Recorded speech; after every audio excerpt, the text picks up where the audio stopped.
Lombok, sebuah pulau di Sunda kecil, adalah ia yang disebut dalam Kitab Negara Kertagama dari zaman Kerajaan Majapahit sebagai Lombok Sasak Mirah Adi. Berarti, kejujuran adalah permata kenyataan yang baik. Kini, Lombok dikenal sebagai negeri kaya budaya, tanah penghasil kain tenun nan indah, dan salah satu destinasi pariwisata super prioritas di Indonesia, dengan Mandalika di Kabupaten Lombok Tengah sebagai timur epicentrum. Hadirnya banyak penguasa seperti Kerajaan Laek, Kerajaan Majapahit, Kerajaan Selaparang, hingga Kerajaan Karangasem tak hanya berandil besar pada berkembangnya agama Hindu dan Islam di masa lampau, tetapi juga melahirkan akulturasi budaya dari Jawa dan Bali yang memunculkan pengaruh kuat bagi kehidupan tradisi masyarakat, termasuk suku Sasak, salah satu penduduk asli mayoritas di Lombok.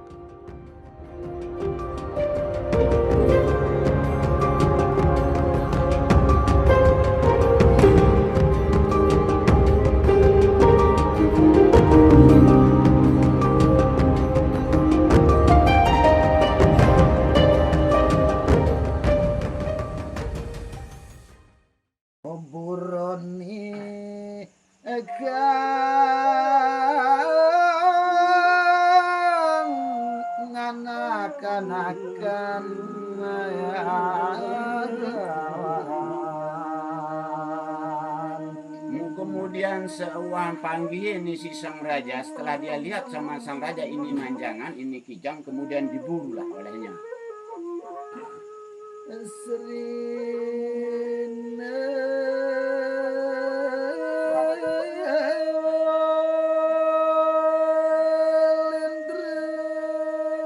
Nusa Tenggara Barat ini terdiri dari dua pulau utama ya, Lombok dan Sumbawa. Lombok ini adalah tujuan migrasi bangsa-bangsa yang berlangsung cukup lama, terus-menerus, sehingga di Lombok ini ditemukan banyak sekali variasi daripada adat istiadat, kemudian budaya dan sebagainya. Nah, berbicara tentang kebudayaan ini, sebagaimana kita ketahui bahwa kebudayaan ini dia akan berhubungan dengan tiga aspek. Yang pertama, aspek yang berkaitan dengan norma dan nilai, ya, norm and values, ya. Ini yang kemudian mewujud menjadi sistem teologi, cara berspiritual dan sebagainya. Kemudian ada yang berkaitan dengan aktivitas masyarakat yang berpola. Inilah yang melahirkan tradisi, adat tradisi. Yang ketiga yang berkaitan dengan aspek hasil karya cipta rasa. Inilah yang mewujud menjadi hasil tenun dan seterusnya. Kain tenun adalah wujud wastra yang menjadi jati diri masyarakat Lombok.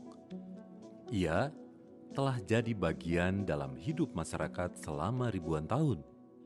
Kain tenun tak hanya indah, tapi juga mengandung nilai filosofis yang secara simbolik disampaikan lewat motif-motif yang beragam. Variasi motif ini sekali lagi dipengaruhi oleh akulturasi budaya dan kepercayaan yang hidup di Lombok dari generasi ke generasi. Seperti di Desa Bayan, Lombok Utara, yang mayoritas masyarakatnya beragama Islam. Ada salah satu sejarah, istilahnya cerita dari leluhur kami, bahwa masuknya Islam ke Pulau Lombok itu berawal dari Bayan ini. Yang pertama dibawa oleh penyebar agama Islam yang berasal dari Baghdad. Nama beliau Gaus Abdul Razak, dan kemudian disempurnakan lagi oleh para walinya. Misalnya para wali dari Jawa Timur. Dan di sini alhamdulillah Islamnya mulai berkembang dari saat itu. Pada sekitar awal abad ke-16. Perkembangan Islam di Bayan memang kokoh, dipertegas dengan situs-situs Islam yang lestari, seperti Makam Petilasan dan Masjid Kuno Bayan yang berdiri sejak abad ke-17. Masjid Kuno Bayan Bele ini dengan luas areal 1 hektar 29 are dan dikelilingi oleh 6 bangunan makam. Yang di sebelah ini adalah makam-makam para penerima ajaran Islam di sini. Kalau ada acara ritual seperti Maulid, Idul Fitri, Idul Adha, mereka selalu memakai kain merah, kereng abang dan dodot jasa juga. Dan itu pun cara penggunaan pakaian tersebut ada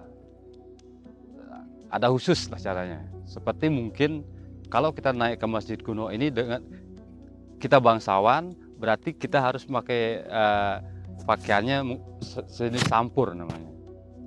Berarti kita harus menutupi lengan kiri. Dari segi pakaian pun kita sudah tahu mereka dari golongan apa. Misalnya kalau masyarakat biasa, mereka cuma pakai kemben biasa. Dan kalau masyarakat yang bangsawan, mereka pakai sampur. Kain tenun Bayan masih dibuat secara tradisional dengan tangan dan dibantu alat tenun sederhana dari kayu. Yang jadi ciri khas tenun Bayan itu sebenarnya banyak sih gitu ya kan, berbagai macam tempat gitu kan. Khususnya kalau kain itu rendong abang, itu khusus untuk adat ritual. Kalau rendong abang rejasa gitu. Kalau yang seperti saya pakai ini kayak lipa gitu, itu untuk acara formal gitu. Tapi diharuskan juga gitu ya, karena kita di sini itu kenapa tenun sampai sekarang masih dipertahankan khususnya Bayan ya di Lombok Utara ini, karena masyarakat adat sangat membutuhkan gitu. Kita di sini tujuan utamanya itu untuk mencukupi atau melengkapi pakaian masyarakat adat gitu.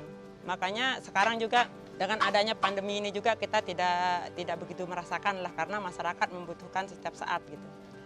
Orang alam kita masih seperti kalau untuk upacara adat itu kita membedakan kan untuk upacara adat. Dulu juga awalnya semua kain tenun itu dari perwarna alam. Sekarang juga karena banyak konsumen luar yang butuh gitu, jadinya ya kita memperbanyak yang sintetis gitu. Jong itu singkatan dari junjungan. Kalau jong ini harus di atas gitu kan. Tapi ini dipakai pas acara ritual saja. Itu pun kita pakai acara formal. Dan ada meninggal juga, pati juga kita pakai. Jadi itu di atas saja gitu, di kepala gitu. Yang ini namanya lipa. Ini biasanya untuk kemban perempuan gitu ya, pasangannya kain poleng ini. Yang seperti saya pakai ini, dan ini rendong abang. Ini rendong abang yang khusus dipakai acara ritual gitu. Tapi yang punya rumbe gini itu khusus laki-laki gitu, karena dia harus makainya ngujung gitu. Pasangannya rejasa. Jadi kalau mau tanya ini beliau itu orang asli Bayan atau bukan, punya rejasa enggak gitu, pasti punya gitulah gitu ya. Sapu itu kayak udeng gitu untuk laki-laki. Memang dia dari Jawa, mungkin batiknya dulu dari Jawa. Dan ada juga kalau yang dibuat di sini itu khusus untuk kiai, dari benang putih dan yang putih polos. Kiai dan pengulu. Kain tenun bagi masyarakat Bayan dianggap sakral. Khusus motif, setelah Islam masuk, wujud makhluk hidup dalam motif tenun Bayan mulai dihindari atau disamarkan. Motif tumbuhan atau bebungaan kini menjadi lebih dominan. Pertanda pengaruh Islam masih kuat dijalani di Bayan.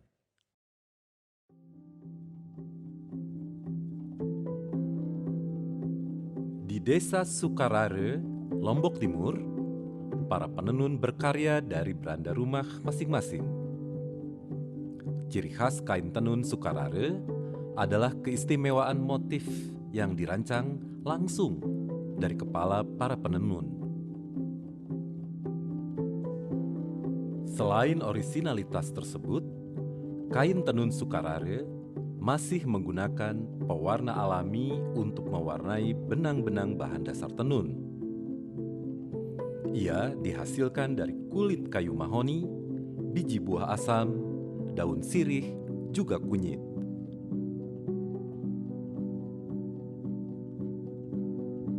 Sejarah Sukarare sebelum menjadi desa masih dipimpin namanya kepala adat. Kepala adat mulai dipimpin sama kepala adat tahun 1755 dengan dipegang pemerintah namanya Raden Anugrah. Pada waktu itu banyak sekali pohon kapas yang ada di desa Sukarare dan dilihat, nah ini sangat bermanfaat sekali, makanya dia membuat benang sendiri secara alami, tidak pakai yang modern-modern. Nah, makanya perempuan-perempuan yang ada di desa Sukarare kalau tidak menenun tidak boleh kawin. Itu mungkin dulu ya, kalau sekarang kan sudah modern, kami tidak permasalahkan.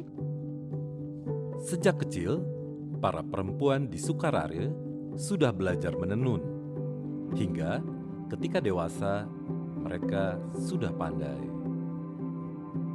Kepandaian menenun memang jadi syarat untuk perempuan Sukarare bisa menikah.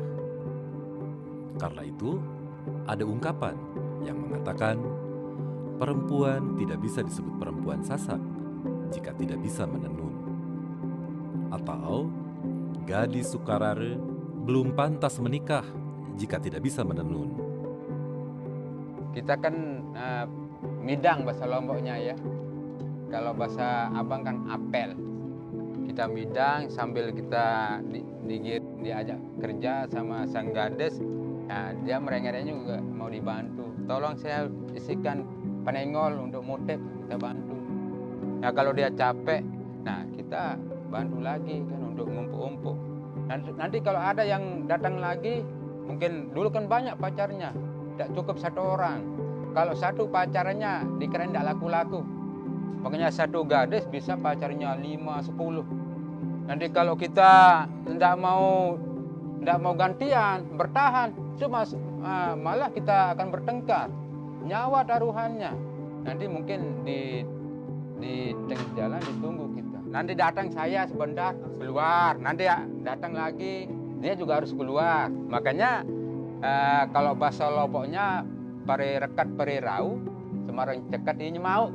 Ya kan deh, itu yang terjadi. Maka punya pare rekat pare rau. Iya, dan harus kita duduk rapi. Gini, duduk rapi. Ya, sambil kita bantu, malah giliran kita. Kadang-kadang kita disuruh juga ngumpul-ngumpul. Supaya sambil kita ngobrol-ngobrol, sambil ada hasilnya, kita pulang gitu kan. Kalau dia bodoh-bodoh tertarik sama kita, dikasih kain. Kalau dia, memang dia kan suka sama kita, pasti wajib sudah dikasih kain. Nah dulu, kalau sekarang kan HP saja yang main. Berarti kita kan sudah tersambung, gitu kan. Tapi tetap walaupun tersambung, walaupun suka sama suka, tetap kita ngambilnya nyuri. Makanya hati-hati ke Lombok, di sana banyak pencuri. Gimana kita pas disebut kita pencuri, ibu bapak kita nyuri dulu baru kawin. Kalau mau kawin kan maling, dicuri. Kalau kita minta sama orang tuanya, pedang naga puspa aja keluar sama bapaknya. Keunikan tradisi tersebut dan keindahan warna-warni kain tenunnya menjadikan Sukarare kini termasuk dalam daftar desa wisata unggulan dan tumbuh menjadi sentra tenun terbesar di Lombok. Namun, jika ingin menggali lebih dalam tentang kain tenun yang bisa menyembuhkan, datanglah ke kaki Gunung Rinjani, ke sebuah desa bernama Pringgasele. Penduduk asli Pringgasele diyakini berasal dari keturunan Kerajaan Selaparang. Tercermin lewat asal kata Pringgasele.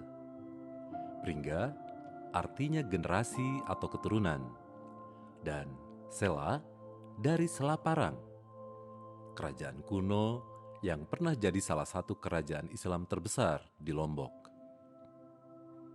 Sejak pertama kali diperkenalkan pada abad 15 oleh Lebay Nursini, tokoh agama Islam dari Sulawesi, kain tenun masih lestari dan bertahan hingga kini. Tenun Pringgasela itu mempunyai khas. Simple tapi ada keunikan dan ada filosofi di dalam motif tersebut. Yang kedua itu warna.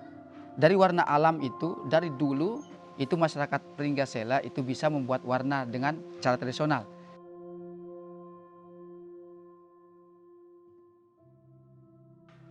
Tenun di Pringgasela ini ya, menurut sejarahnya itu katanya dari zaman penjajah Belanda sudah ada. Dari zaman penjajah Belanda itu tenun ini sudah ditemukan katanya oleh orang Belanda, sehingga oleh orang Belanda itu juga punya inisiatif dulu untuk menanam apa itu namanya kapas ya dulu. Nah bahkan katanya kerja paksanya itu juga menanam kapas juga katanya dulu oleh orang Belanda itu. Pada zaman penjajahan Belanda itu hasil tenun orang di sini itu dibawa paksa ke Belanda katanya.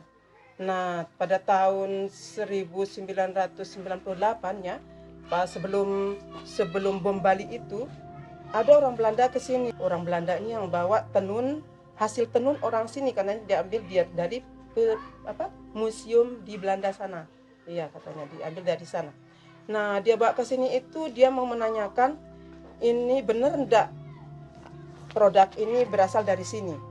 Ya, saya mengatakan ya benar. Ini hasil tenun orang sini. Yang dia bawa dari Belanda itu namanya motifnya motif osak. Orang sini itu menyebutnya osak. Itu motifnya biasanya di orang sini itu motif yang sangat sakral sekali itu ya. Ya motif osak itu untuk dipakaikan selesai memandikan pengantin baru itu ya, dari selesai resepsi kemudian ada acara memandikan pengantin, maka osap tersebut yang dipakai sebagai pengganti handuk orang dulu seperti itu ya. Keunikan lain dari kain tenun Pringgasela ada pada motifnya. Banyak motif kuno yang tercipta dari proses semedi atau terinspirasi dari kehidupan masyarakat. Karena itu, selain dianggap sakral, beberapa motif diyakini bertuah untuk pengobatan. Motif khas yang khas Pringgasela itu yang dari nenek moyang itu yang ada namanya pancor boros, ada juga namanya bidadari ngamuk, ada namanya juga telaga ngembang kayak gini. Ini yang ini nih namanya telaga ngembang ya. Nah, kemudian kalau yang ini namanya motif pasung ya. Nah ini motif yang asli dari zaman dulu yang dibuat oleh nenek moyang itu, dibuat oleh orang dulu itu untuk mengobati orang yang lagi dalam pasungan. Artinya orang pasungan itu kan namanya orang kurang waras lah ya, sehingga dia dalam pasungan. Ketika dia dalam pasungan itu dibuatnya motif namanya motif pasung sebagai selimut tidur orang dalam pasungan tersebut, dan juga sekaligus sebagai obat menurut orang dulu. Ada juga namanya motifnya bidadari ngamuk. Ini untuk mengobati anak yang panjang tangan atau orang dulu. Orang dulu itu membuat motif itu sesuai sikon pada saat itu suatu kejadian ya. Ya sehingga karena yang membuat motif ini dulu itu ya sangat-sangat gimana gitu ya, sangat sakral sekali dibuatnya, pokoknya orang sufi lah kalau kita bisa bilang sekarang itu orang sufi, orang yang sangat dekat dengan ya, ibadahnya sangat luar biasa, sehingga dia bisa menciptakan motif yang untuk berobat. Sama juga dengan dia membuat warna-warni dari alam ini, katanya dari hasil halwat mereka, yang hasil halwatnya dia katanya, sehingga dia dapat warna-warni ini yang sekarang sangat sulit untuk kita tiru pas seperti ini. Ya bisa sih kita membuatnya, cuman sangat-sangat lama baru kita dapat warnanya seperti ini.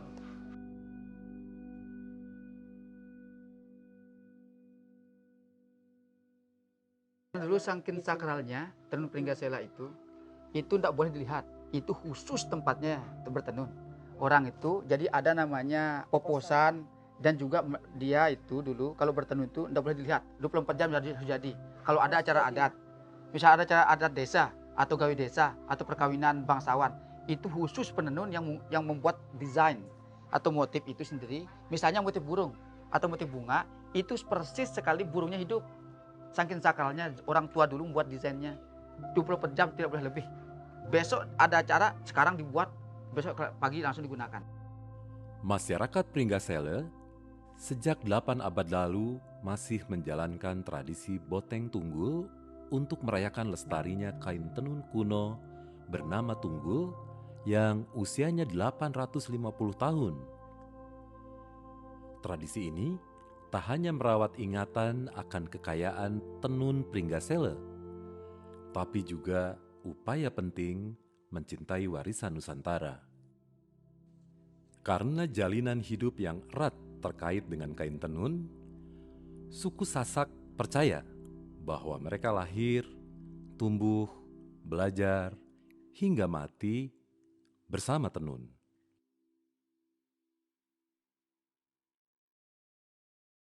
Maka satu pesan singkat dalam kitab Lontar menjadi sebuah peradaban sejarah, kearifan lokal yang mendedikasikan kita sebuah jalinan rasa antara manusia dengan alam semesta. Sebab sejatinya manusia dengan makhluk ciptaan Tuhan Yang Maha Kuasa memiliki esensi rasa yang kuat sekali, bahwa kita dijadikan oleh Allah Tuhan Yang Maha Kuasa dalam manifest yang satu, maka rasa yang satu, hatta dengan binatang sekalipun, terlebih kita dengan manusia. Zaman ini yang dapat kita simpulkan bahwa sumber daya alam yang ada di Indonesia ini, wabil khusus di NTB ini, boleh kita pergunakan, tapi dayanya, sumbernya jangan dirubah dan jangan dikuasai. Kenapa? Karena kita butuh kelanjutan-kelanjutan yang nantinya anak cucu kita agar sampai untuk menikmati dari sumber daya alam yang ada. Maka semoga dengan pupuh yang tadi kita bisa memanfaatkan sumber daya alam yang ada dengan piawai, dengan lihai, mana yang harus kita manfaatkan dan mana yang harus kita lestarikan. Mungkin sekedar itu dari sementika yang Tiang sampaikan.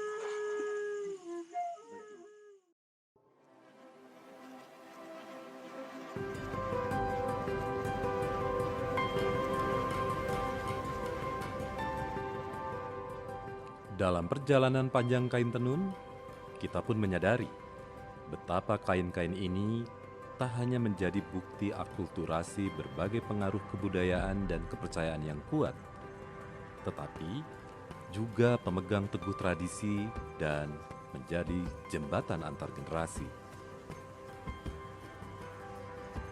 Lewat helai demi helai benang, lembaran demi lembaran kain, lantunan demi lantunan irama menenun, lewat cerita-cerita yang dituangkan dalam motif, kain tenun akan jadi bagian dalam hidup masyarakat Lombok selamanya.